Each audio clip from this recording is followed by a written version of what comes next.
So, I was racking my brain trying to figure out what I could possibly do to talk about Invader Zim, because there's no real setting that can really do the show justice because of how goddamn strange it was. And that's when it hit me. I just decided to go to Taco Bell. So, Invader Zim is it's a little bit of an, I'd say an anomaly when it comes to TV shows. There was nothing else like it at the time. It was created by a comic book artist by the name of Johann Vasquez. Vasquez. I was never really sure how to say it. No one ever says it. But it was created by a comic book artist named Johann Vasquez, and there was nothing like it, and people weren't really sure how to take it. Personally, it's one of my all-time favorite shows, and its Halloween special, again, is a standout episode in comparison to the rest of the series. And I think part of that is because they really let him do what he wanted with it. They really let him go off the rails. Noisy-ass pickup truck just drove by. Now, a little bit of background. Johann is, at the time, he was famous for creating books called Squee and Johnny the Homicidal Maniac. They were very cerebral, disturbing, violent stories. And he has a very distinct art style, and it translated very well into animation. So when Nickelodeon signed up to have him do a show for them, I don't think they quite knew what they were signing up for, because the show was very strange.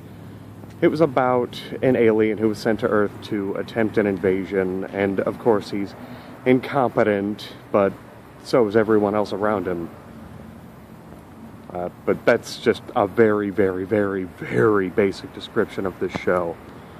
There was a child named Dib that lived on Earth, who's pretty much the only one that can see through Zim's disguise. And it's really crappy anyway. It's a wig and some contact lenses. But anyway, so the reason I'm bringing him up is because tonight's episode, the Halloween adventure of Spooky Doom, focuses a great deal on Dib himself. Now, the episode starts off pretty simple. It's Halloween. Zim's never experienced it before. It's his first year on Earth. So everything is very strange to him. He doesn't understand why anyone's dressed up like monsters and aliens. It's scaring the hell out of him the whole time. He's making a scene in class because he masquerades as a student. He's making a scene in class because everything's scaring the crap out of him. And it doesn't help that their teacher, Miss Bitters, who's this bizarre serpent of a woman, keeps referring to the children as candy-starved zombies. And not even a minute into the episode, there's this weird flashback with dancing mushrooms with maracas, and it apparently she used to be a fairy before she flew into a bug zapper. And that's when everything went off the rails for her. Anyway, Dib shows up late because he is being terrorized by these horrible visions that he keeps having. Because apparently his father's an inventor. He used this device that can allow him to see into alternate realities. And he was hoping to get some Halloween ideas by looking into alternate realities. And unfortunately, he really jacked up the wattage, and it took him to this horrible, horrible nightmare world. And the nightmare world is what steals the show in this episode, because that is where Nickelodeon decided to just let Johann Vasquez do what he wanted. And the results are downright horrifying. Tentacles, claws, teeth, everything's twisted. It's all very H.R. Giger, and it works out beautifully. The problem is, this universe seems to exist almost in... It's a little vague. It exists in his mind. So it's kind of Lovecraftian, in a way. And he keeps phasing in and out of reality. Well, like, our reality and their reality. He keeps phasing in and out of it. And he's staying in the other one longer and longer until eventually he's going to be trapped there. And Zim is desperately attempting to defend... This is later on.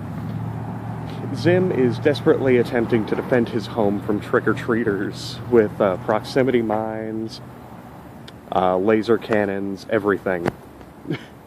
And Dib breaks into his house, trying to find help, because Zim's the only other one that's technologically capable of helping him.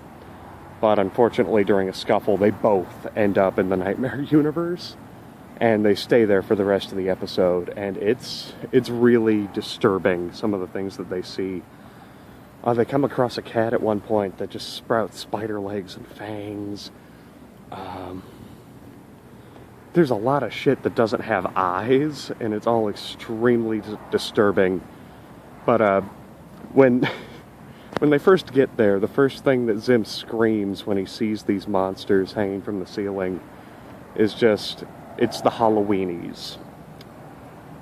He just refers to them as the HALLOWEENIEs, and it's adorable. So while they're there, it turns out these monsters have a bit of a purpose.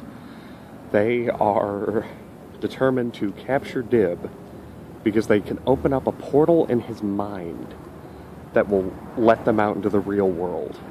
And they're just constantly hunting him.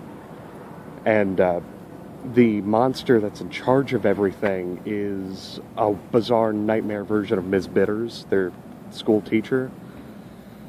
And she's... there aren't really words to describe her. The episode's a little hard to talk about because, again, it's very visual. It's something that you really have to see to believe it. Those of you that have seen it, you know exactly what I'm talking about.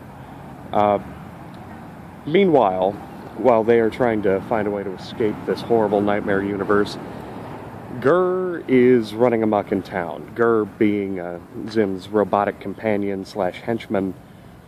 He's running amok around town, terrorizing the children, just jumping them for candy. Like, they're fleeing in terror. He's starting a riot. And eventually he just ends up just this bloated Jabba the Hutt mass because of all the candy. And, yeah, it's... The show itself is already phenomenal, and the Halloween special is one of their standout episodes for sure. I'm going to do my best to track down for you guys.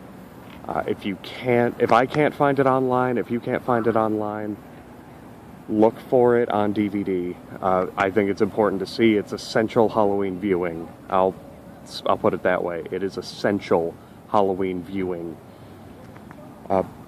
And, like, I'm not doing it justice by talking about it. It's fantastic. And there is one sight gag in it that will never not make me laugh. And it takes about... It only lasts about 3 seconds. But it's still one of the funniest goddamn things I've ever seen. It's like... It's in the Nightmare universe, and it's this monster's lair, and this swarm of bats flies by the screen, and just left in their wake. It's like a second-long shot.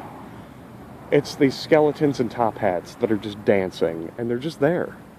They're just fucking there. It's amazing. And also, like I said, they let Johan do whatever he wanted with the creatures, and that's the greatest payoff, because there are nightmare versions of everyone in there. Dib has a horrific encounter with a nightmare version of his father and his sister, and she gets around by hopping on these cricket legs, and it really is the stuff of fucking nightmares.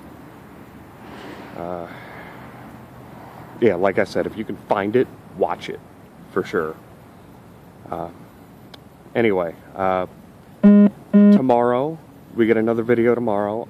Since I'm kind of on a cartoon kick here, particularly old Nicktoons, I'm going to be talking about Cat Dog tomorrow, and their Halloween episode, Cat Dogula, which is, it's another treat. It's a little out there, but it's a decent treat.